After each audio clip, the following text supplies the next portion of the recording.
He has Vegas trading Pavel Dorofeyev a first and another conditional second that could become a first if Vegas wins the Cups. I love the in-depth kind of breakdown here. It basically works out to Dorofeyev a first and a second for Gensel and a depth piece from Pittsburgh. Who says no to this one?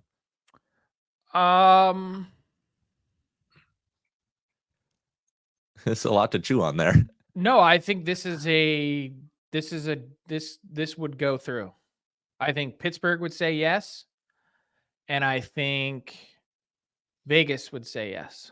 All right, the Frank Seravalli stamp of approval on this bad boy. It makes sense. So we've talked about kind of, two premium assets being what it takes.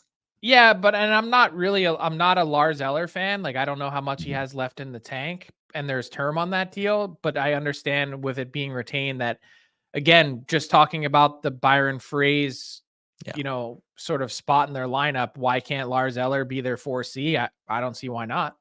Yeah, and I mean, Vegas without Mark Stone here, he's on LTIR. You get the sense they could be itching, or we know they're itching to add a forward, but a big name like Gensel would make a big impact. I guarantee you, it's a stone cold lock guarantee that Vegas will spend a healthy chunk, if not all of the $9.5 million that Mark Stone has on the table on LTIR.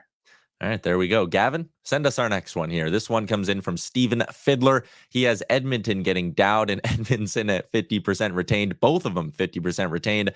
Washington gets a first, a fourth, and Connor Brown. I'll jump in and say no reason to include Connor Brown in this. He's league minimum. He'd give the Oilers no cap relief, but you take that out. First and a fourth for Dowd and Edmondson, but both retained, Frank. That might be a sticking point. Does this deal, I'm trying to do the math on the fly, it seems like this deal actually works cap-wise if both are retained. Yeah, Dowd would be under league minimum and Edmondson would be at 900-ish thousand. Yep. So if you're Edmonton, you could, send. You've got Edmonton actually has a couple $1 million in cap space. I think both teams say yes. This is another winner. This is an authentic.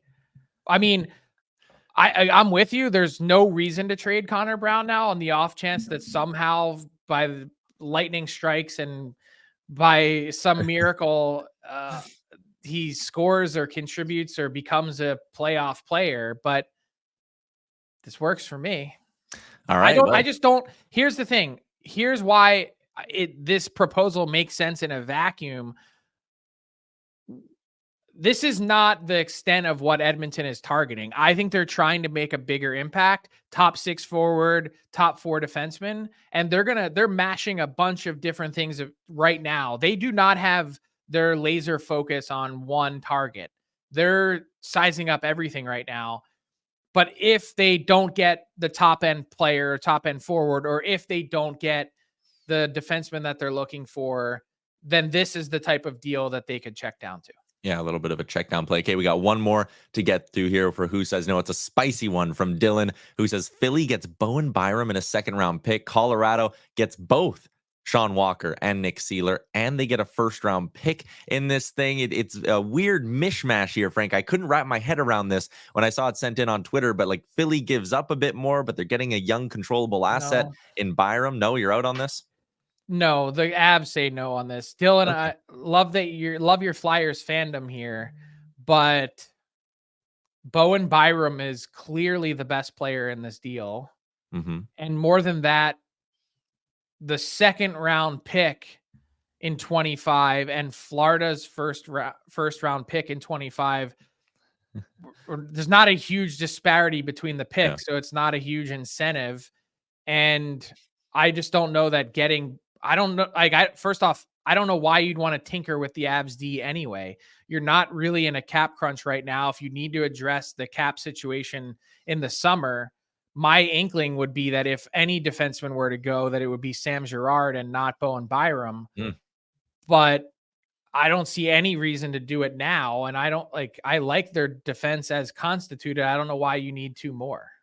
All right, well, we couldn't let the listeners go 3 for 3 on good deals, Frank. We had to throw in a little bit of a wacky one there at the end.